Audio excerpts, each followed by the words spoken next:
నమస్తే, welcome to KVR news 9 bulletin. ముందుగా headlines చూద్దాం. అభివృద్ధి సంక్షేమం నాకు రెండు కళ్ళు, ముఖ్యమంత్రి చంద్రబాబు నాయుడు.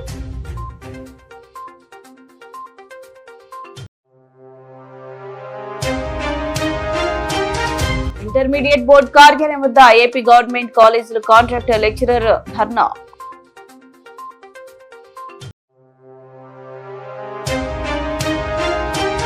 ప్రతి శుక్రవారం నిర్దేశించిన మండలంలో రెవెన్యూ గ్రీవెన్స్ నిర్వహణ, జిల్లా కలెక్టర్ పి రంజిత్ భాష.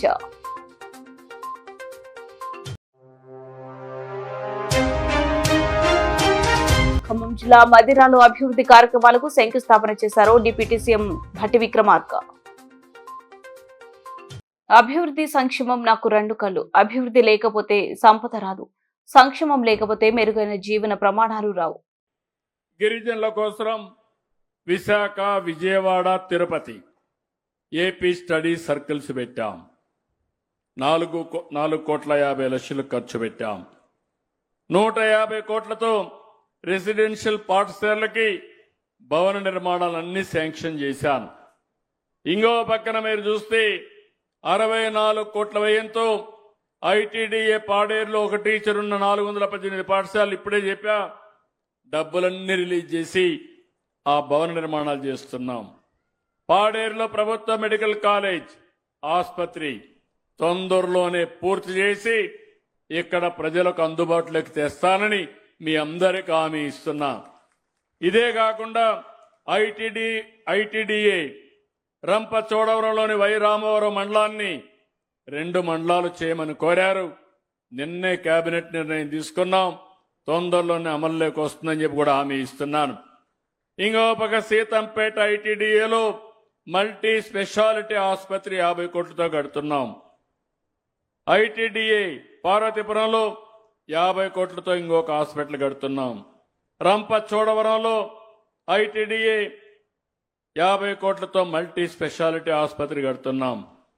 కేఆర్ పురంలో 50 కోట్లతో ఇంకొక మల్టీ స్పెషాలిటీ ఆసుపత్రి కడుతున్నాం. కడాన శ్రీశైలంలో కూడా ఐటీడీఏ పరిధిలో మల్టీ స్పెషాలిటీ హాస్పిటల్ కడుతున్నామని చెప్పి కూడా నేను మీకు తెలియజేస్తున్నా.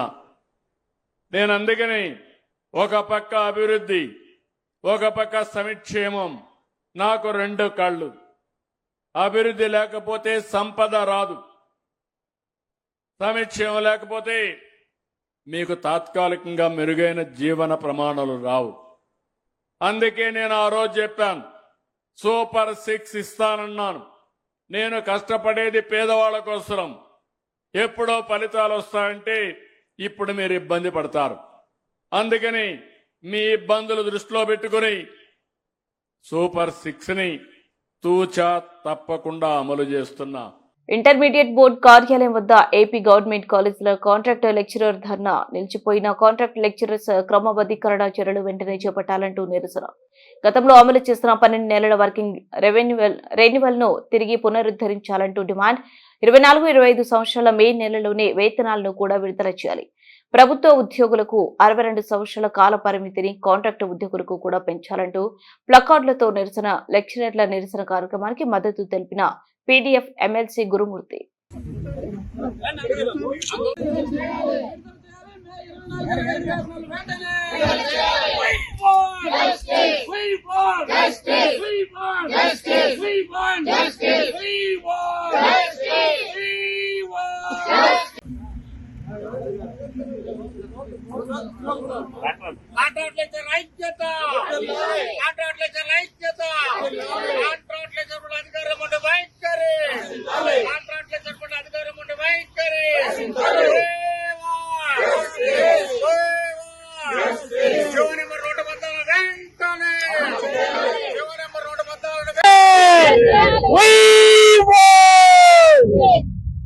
Borra Gopimurthy, PDF MLC.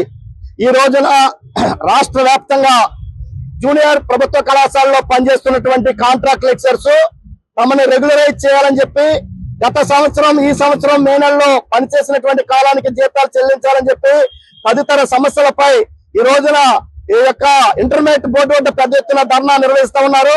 వారి యొక్క ధర్నాకి వారి యొక్క న్యాయమైనటువంటి డిమాండ్స్ కి ఏదైతే పీడీఎఫ్ ఎమ్మెల్సీగా సంపూర్ణమైనటువంటి మద్దతు తెలియజేస్తా ఉన్నాం. వీరితో పాటు సమానంగా పనిచేసినటువంటి పక్క రాష్ట్రం తెలంగాణలో ఈ కాంట్రాక్ట్ లెక్చర్స్ ని రెగ్యులేట్ చేస్తూ ఆ ప్రభుత్వం చర్యలు తీసుకుంది. కానీ ఈ ప్రభుత్వం సంబంధించి గాని గత ప్రభుత్వం గాని వీళ్ళు అనేకమైనటువంటి పోరాటాలు అనేకమైనటువంటి ప్రాతినిధ్యాలు చేయటం కారణంగా గత ప్రభుత్వం రెగ్యులరైజ్ చేస్తానని చెప్పి 114 జీవోని తీసుకురావటం, కానీ ఆ జీవోని అమలు చేయటంలో తాత్సారం చేయటం, ఈ రోజు ఎన్నికలు రావటం కూడా జరిగినాయి. అదే సందర్భంలో కొత్త ప్రభుత్వం వీళ్ళు రెగ్యులరైజ్ చేస్తామని చెప్పినప్పటికీ కూటమి ప్రభుత్వం వచ్చే సంవత్సర కాలం పూర్తవుతా ఉంది. కానీ 114 జీవోని ఇంప్లిమెంటేషన్ చేస్తూ వాళ్ళని రెగ్యులరైజ్ చేయలేనటువంటి పరిస్థితి కనబడతా ఉంది. కాబట్టి ఏదైతే ఈ కూటమి ప్రభుత్వం వీళ్ళ న్యాయంగా అడుగుతున్నటువంటి రెగ్యులరైజేషన్ జీవోని అమలు చేస్తూ రెగ్యులరైజ్ చేయాలని చెప్పి ఈ రోజున కాంట్రాక్ట్ లెక్చర్స్ చాలా తక్కువ జీతాలతో ఈ రోజున ప్రభుత్వ కళాశాలలో పనిచేస్తా ఉన్నారు. వాళ్ళకి ఏదైనా అనారోగ్యం వస్తే, ఏదైనా బెడ్ రీడర్ అయితే కనీసంగా ప్రభుత్వం నుంచి ఏ విధమైనటువంటి ఆర్థిక సాయం లేకుండా మొత్తం కుటుంబం కూడా రోడ్డున పడిపోయే పరిస్థితి. ఏదైనా ప్రమాదవశాత్తు మరణించిన సింగిల్ పైసా ప్రభుత్వానికి ఆర్థిక సహాయం లేనటువంటి పరిస్థితి ఉంటుంది. కాబట్టి పదవీ దాదాపు 60 సంవత్సరాలు సర్వీస్ చేసి రిటైర్డ్ అయిన తర్వాత కూడా ఒట్టి చేత్తో ఇంటికి వెళ్తున్నటువంటి పరిస్థితి ఉంది. అందుకనే ప్రభుత్వం వెంటనే వీళ్ళని రెగ్యులేట్ చేస్తూ పదవీ విరమణ బెనిఫిట్స్ గానీ, లేదంటే ప్రమాదానికి గురైనప్పుడు గానీ, లేదంటే ఇటువంటి సందర్భాల్లో కూడా ప్రభుత్వం ఆదుకోవాలని చెప్పి కూడా పీడీఎఫ్ ఎమ్మెల్సీగా ప్రభుత్వాన్ని కోరుతా ఉన్నాను. అదేవిధంగా 2024, 2025 మే నెలలో కూడా వీళ్ళ చేత పనిచేయించుకుని కనీసంగా జీతాలు ఇవ్వలేదు. గతంలో ఎమ్మెల్సీ కమిటీలు అనేక విధాల చర్చ జరిపి ప్రభుత్వంతో డిస్కషన్ చేసి ఒక జీవోని ఇచ్చింది, 12 నెలల జీతాలు ఇవ్వాలని జీవోని. కానీ అటువంటి జీవోని పుట్టదాఖలు చేసి దాదాపు 3-4 సంవత్సరాల నుంచి కూడా 12 నెలల జీతాలు ఇవ్వకుండా 11 నెలల జీతాలు ఇస్తా ఉన్నారు. కాబట్టి ఏదైతే ఎమ్మెల్సీల పొందుపరిచినటువంటి జీవోని అమలు చేస్తూ 12 నెలల జీతాలు ఇవ్వటమే కాకుండా ఈ యొక్క కాంట్రాక్ట్ లెక్చర్స్ యొక్క పదవి విరమణ వయసును కూడా 62 సంవత్సరాలకు పెంచాలని చెప్పి రాష్ట్ర ప్రభుత్వాన్ని, కూటమి ప్రభుత్వాన్ని పీడీఎఫ్ ఎమ్మెల్సీగా డిమాండ్ చేస్తా ఉన్నాను. సమస్య పరిష్కారం కానటువంటి పక్షంలో ఈ నెలలో శాసన మండలి సమావేశాలు జరుగుతూ ఉన్నాయి. ఆ శాసన మండలి సమావేశాల్లో కూడా వాళ్ళ యొక్క వాయిస్ని, వాళ్ళ గొంతుకై వాళ్ళ సమస్యలను వినిపిస్తానని కూడా ఈ సందర్భంగా తెలియజేస్తా ఉన్నాను. నా పేరు రత్నకుమారి, కాంట్రాక్ట్ లెక్చరర్స్ అసోసియేషన్ 475 రాష్ట్ర ట్రెజరర్. ఈ రోజున కాంట్రాక్ట్ లెక్చరర్స్ అసోసియేషన్ ఆంధ్రప్రదేశ్ 475 సంఘం ఆధ్వర్యంలో రాష్ట్ర వ్యాప్తంగా ఉన్నటువంటి కాంట్రాక్ట్ లెక్చరర్ల క్రమబద్ధీకరణ కోరుతూ ఇంటర్మీడియట్ బోర్డు దగ్గర ధర్నాకి పిలిపివ్వడం జరిగింది. ఈ రోజున ఈ రాష్ట్ర ప్రభుత్వాన్ని మేము సూటిగా ప్రశ్నిస్తా ఉన్నాం. విద్యా వ్యవస్థలో అనేక రకాలైనటువంటి సంస్కరణలు తీసుకొస్తా ఉన్నాం. మేము దాన్ని ఆహ్వానిస్తా ఉన్నాం, అభినందిస్తా ఉన్నాం. కానీ ఆ విద్యార్థుల యొక్క భవితవ్యాన్ని తీర్చిదిద్దే కాంట్రాక్ట్ లెక్చర్లు ఏం పాపం చేశారు అని చెప్పి సూటిగా మేము ప్రశ్నిస్తా ఉన్నాం. కాంట్రాక్ట్ లెక్చరర్ని క్రమబద్ధీకరణ చేస్తూ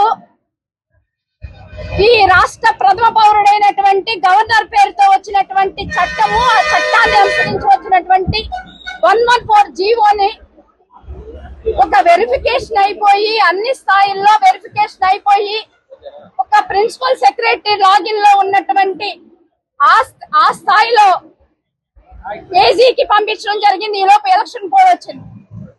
తర్వాత అయినా సరే వచ్చిన ప్రభుత్వాన్ని మేము అభ్యర్థించాము. అందరినీ కూడా వెళ్ళి ప్రాతినిధ్యం చేశాం. మొత్తం క్రింది స్థాయి నుంచి పై స్థాయి వరకు ప్రతి ఒక్కరిని కలిసి మేము ప్రాతినిధ్యాలు చేశాం. అయ్యా, ఈ రోజున మీకు రాష్ట్ర ప్రభుత్వానికి సంబంధించి శాసనసభల మీద, చట్టాల మీద చాలా గౌరవం ఉంది. ఎట్టి పరిస్థితుల్లో ఇది మిమ్మల్ని రెగ్యులేట్ చేయండి అని చెప్పి అడిగాము. పట్టించుకోని పరిస్థితుల్లో ఈ రోజున మేము అనివార్యంగా రోడ్డెక్కాల్సినటువంటి పరిస్థితి వచ్చింది.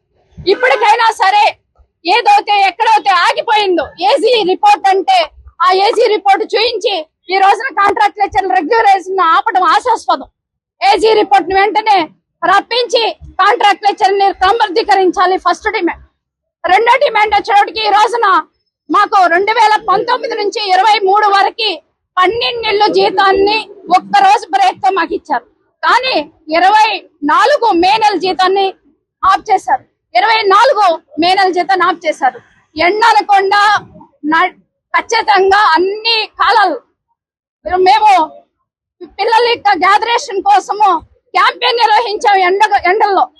అన్ని విధులు, పరీక్ష విధులు నిర్వహించాము. అన్ని విధులు నిర్వహించినటువంటి ఎప్పుడు ఇచ్చినటువంటి జీతాన్ని పెంచకపోయి ఈ రోజున అనివార్యంగా 24, 25 మే నెల జీతాన్ని ఈ రోజున ఫైనాన్స్ లో తస్కారం చేస్తా ఉన్నారు. వెంటనే 24 మే, 25 మే జీతాన్ని విడుదల చేయాలనేది రెండో డిమాండ్ మేము ఈ రోజున ప్రస్తావించాము.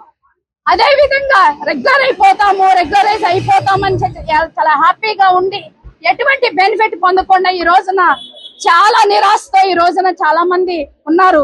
దానికి నిదర్శనమే ఈ రోజు. అందుకనే ఎవరైతే ఏజ్ ఎక్కువైపోయి ఉన్నారో వాళ్ళందరికీ కూడా ఒక ఉపశమనం కల్పించడానికి ఏ విధంగా అయితే ప్రభుత్వ ఉద్యోగులకి 62 సంవత్సరాలు వర్తింపజేస్తా ఉందో, కాంట్రాక్ట్ లెక్చరర్ కూడా 62 సంవత్సరాల యొక్క నిబంధనని వర్తించేలాగా చేయాలని సానుకూల దృక్పథంతో ఆలోచించి మేము చేసేటువంటి ఈ పోరాటం ఏదైతే ఉందో మా ఆవేదనను అర్థం చేసుకుని మమ్మల్ని వెంటనే రెగ్యులరైజ్ చేయాలని. రెండోది, మే 24, 25కు సంబంధించినటువంటి వేతనాలు ఇప్పటికీ మాకు ఇవ్వలేదు. మాకు ప్రతి సంవత్సరం 12 నెలల వేతనాలు ఇచ్చేవారు. కానీ ఈ సంవత్సరం మన ప్రభుత్వం అధికారంలోకి వచ్చిన వెంటనే 11 నెలల వేతనాలు చేశారు. ఇది చాలా దుర్మార్గము. మేము చాలా ఇబ్బందులు పడుతున్నాం. అనేక రకాల ఇబ్బందులు, ఆరోగ్య సమస్యలు ఎదుర్కొంటూ ఒకవైపు పిల్లల ఫీజులు, ఇంటి రెంట్లు, అనేక రకాల ఆర్థిక ఇబ్బందులతో ఉన్న ఈ సమయంలో మాకేమో ఒక నెల జీతం వేతనం కోత విధించడం అనేది ఎట్టి పరిస్థితుల్లోనూ సమంజసం కాదు. కాబట్టి ఈ నేపథ్యంలో మేమందరం కూడా ఒకవైపు రెగ్యులరైజ్ చేయాలి. రెండోది, మే 24, 25% వేతనాలు వెంటనే విడుదల చేయాలి. మూడోది, రెగ్యులర్ ఉద్యోగుల మాదిరిగానే కాంట్రాక్ట్ ఉద్యోగులకు వయసు, పదవి విరమణ వయసు 65 నుంచి 62కి పెంచాలి. ఈ డిమాండ్ల మీద ఈ రోజు మేము ఈ కార్యక్రమాన్ని నిర్వహించడం జరిగింది. ఒకవేళ ఇది కానీ మేము చాలా మినిమం గా ప్రభుత్వాన్ని మా సానుకూలంగా మా నిరసన తెలియజేయాలని చెప్పి పెద్దగా ఎవరిని కూడా మేము ఎంకరేజ్ చేయలేదు. మేమే లీడర్స్, మేమే కమిటీ ద్వారా వచ్చిన వాళ్ళు తప్ప మిగిలిన వాళ్ళు కామన్ ప్రైమరీ మెంబర్లు ఎవరిని ఎంకరేజ్ చేయలేదు. ఇప్పుడు కనుక మాకు రెగ్యులరైజేషన్ అవ్వకపోతే భవిష్యత్తులో మేము క్షేత్రస్థాయిలోకి వెళ్ళి ఈ యొక్క భవిష్యత్ కార్యాచరణ రూపంలో ఒక ఉధృతమైనటువంటి మేము ఉద్యమం నిర్మిస్తామని చెప్పేసి, ఎట్టి పరిస్థితుల్లోనూ న్యాయం జరిగే వరకు కూడా మా పోరాటం ఆగదని చెప్పేసి సవినీయంగా మేము మనవి చేస్తున్నాం. నా పేరు మాణిక్యం గారు, contract lecturers association 475 general secretary. ప్రతి శుక్రవారం నిర్దేశించిన మండలంలో రెవెన్యూ గ్రీవెన్స్ నిర్వహణ జిల్లా కలెక్టర్ పి. రంజిత్ భాష రెవెన్యూ శాఖకు సంబంధించిన సమస్యల పరిష్కారం కోసం ప్రతి శుక్రవారం నిర్దేశించిన మండలంలో రెవెన్యూ గ్రీవెన్స్ నిర్వహించనున్నట్లు కర్నూలు జిల్లా కలెక్టర్ పి. రంజిత్ భాష పేర్కొన్నారు. సోమవారం కలెక్టరేట్ సునయన ఆడిటోరియంలో ప్రజా సమస్యల పరిష్కార వేదిక కార్యక్రమంలో భాగంగా జిల్లా కలెక్టర్ ప్రజల నుండి వినతులను స్వీకరించారు. ఫిర్యాదుల స్వీకరణ అనంతరం కలెక్టర్ ఫిర్యాదుల పరిష్కారంపై అధికారులతో సమీక్షించారు. ఈ సందర్భంగా జిల్లా కలెక్టర్ మాట్లాడుతూ పీజీఆర్ఎస్ ద్వారా రెవెన్యూ శాఖకు సంబంధించిన దరఖాస్తులు ఎక్కువగా వస్తున్న నేపథ్యంలో వాటికి మండల స్థాయిలోనే పరిష్కారం చూపేందుకు ప్రతి శుక్రవారం నిర్దేశించిన ఒక మండలంలో రెవెన్యూ గ్రీవెన్స్ ను నిర్వహించనున్నట్లు తెలిపారు. ఈ గ్రీవెన్స్ కు జాయింట్ కలెక్టర్, సంబంధిత ఆర్డీఓ హాజరవుతున్నారన్నారు. ఈ కార్యక్రమంలో ప్రజల నుండి ఆర్జీలను స్వీకరించడంతో పాటు ఇప్పటి వరకు మండలాల్లోనూ వచ్చిన ఆర్జీలను ఏ విధంగా పరిష్కరించారు అని పరిశీలిస్తారని కలెక్టర్ తెలిపారు. ఇందుకు సంబంధించి షెడ్యూల్ రూపొందించాలని కలెక్టర్ డిఆర్ఓను ఆదేశించారు. ఆర్జీలు తీసుకునేటప్పుడు అధికారులు ఆర్జీదారులతో మర్యాదగా వ్యవహరించాలని కలెక్టర్ ఆదేశించారు. వారి సమస్యను ఓపికగా వినాలని కలెక్టర్ సూచించారు. ఈ అంశంపై ప్రభుత్వం ఫీడ్బ్యాక్ తీసుకుంటుందని, కొంతమంది అధికారులపై ప్రజల నుండి వ్యతిరేక స్పందన వచ్చిందని కలెక్టర్ తెలిపారు.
ఖమ్మం జిల్లా మదిరలో అభివృద్ధి కార్యక్రమాలకు శంకుస్థాపన చేశారు డిప్యూటీ సీఎం భట్టి విక్రమార్క.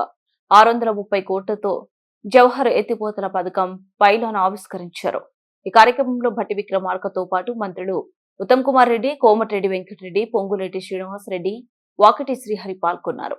మదిరాకు చేరుకున్న మంత్రులు ర్యాలీగా వంగవీడుకు చేరుకున్నారు. మంత్రులకు గ్రామస్తులు ఘన స్వాగతం పలికారు. ర్యాలీగా వచ్చి ఎత్తిపోతల పథకం పైలాన్ను ఆవిష్కరించారు. ఈ కార్యక్రమంలో మదిర నియోజకవర్గ నాయకులు, కార్యకర్తలు పెద్ద ఎత్తున పాల్గొన్నారు.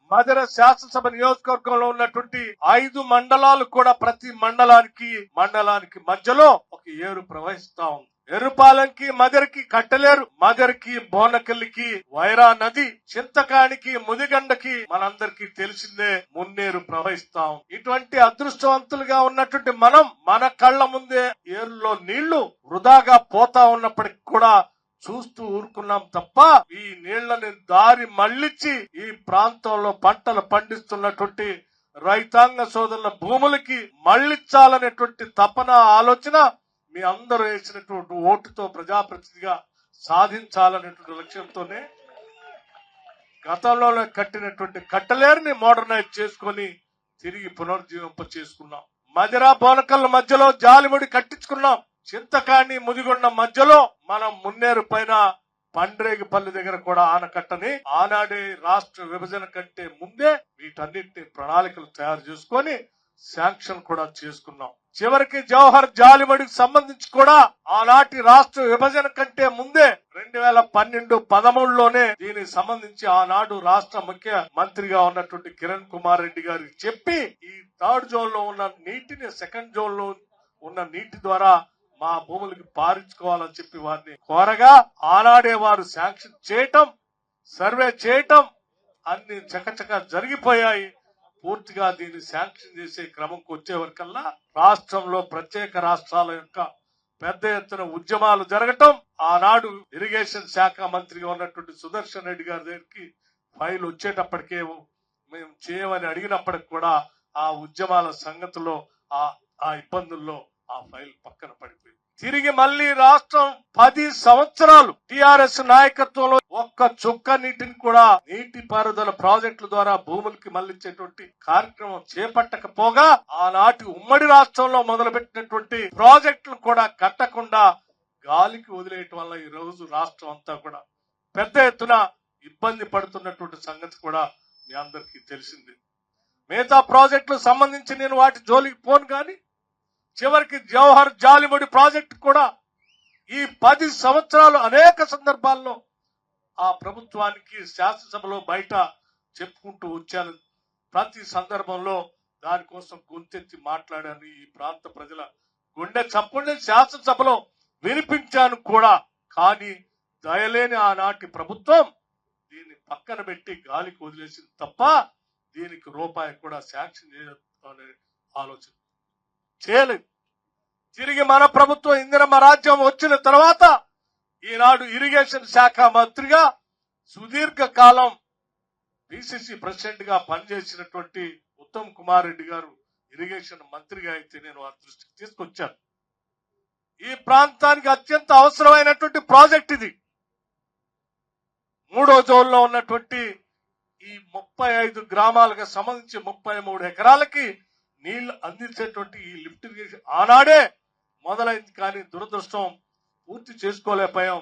దీని మీద శాంక్షన్ చేయాలి అని అడిగినప్పుడు వెంటనే వారు తిరిగి ఉత్తమ్ కుమార్ రెడ్డి గారు ఇరిగేషన్ మంత్రి అయిన తర్వాతనే దీనికి మోక్షం కలిగి ఫైలు చకచకా నడిపించి అనేక రకాలుగా సర్వే చేపించి దీనికి కావలసిన నిధులు పెద్ద ఎత్తున అవసరం అయినప్పటికీ కూడా వారు ప్రత్యేక శ్రద్ధ తీసుకొని దీనికి శాంక్షన్ చేసి ప్రాసెస్ చేసి పంపించారని చెప్పడానికి నేను చాలా మధుర ప్రాంత ప్రజలందరి తరఫున సంతోషించడమే కాదు, వారికి ధన్యవాదాలు కూడా ప్రత్యేకంగా తెలియజేస్తా ఉన్నాను. నిజంగా ఈ ప్రాంత ప్రజలు కష్టపడి పనిచేసేటువంటి వాళ్ళు.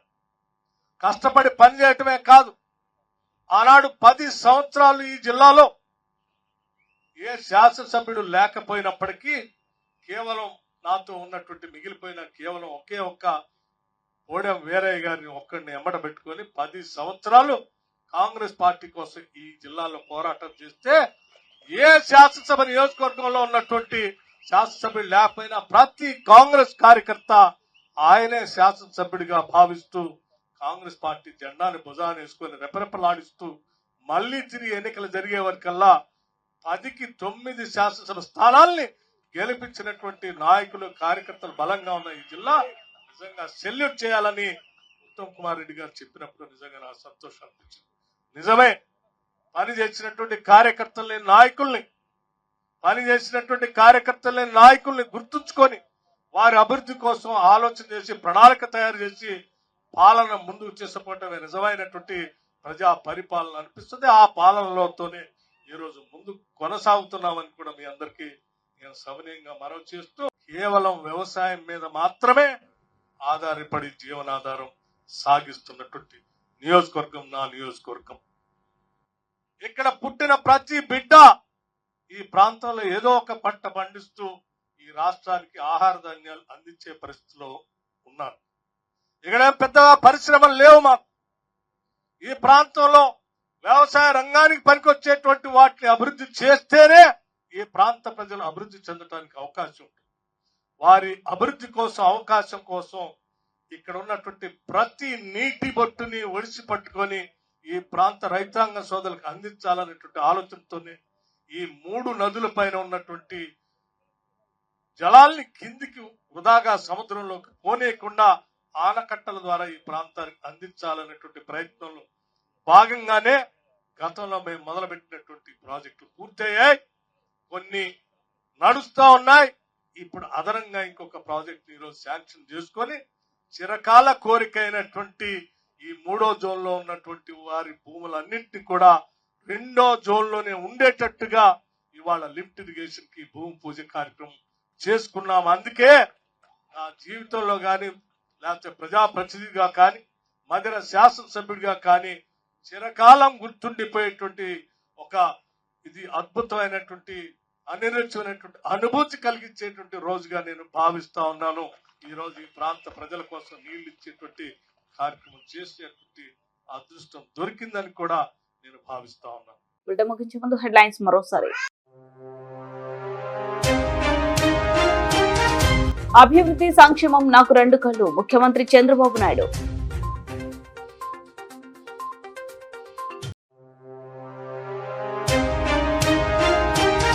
ఇంటర్మీడియట్ బోర్డు కార్యాలయం వద్ద ఏపీ గవర్నమెంట్ కాలేజీల కాంట్రాక్ట్ లెక్చరర్ ధర్నా.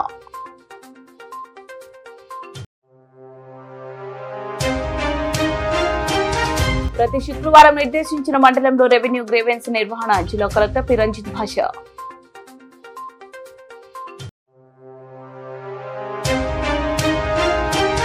ఖమ్మం జిల్లా మదిరాలో అభివృద్ధి కార్యక్రమాలకు శంకుస్థాపన చేశారు డిప్యూటీ సీఎం భట్టి విక్రమార్క.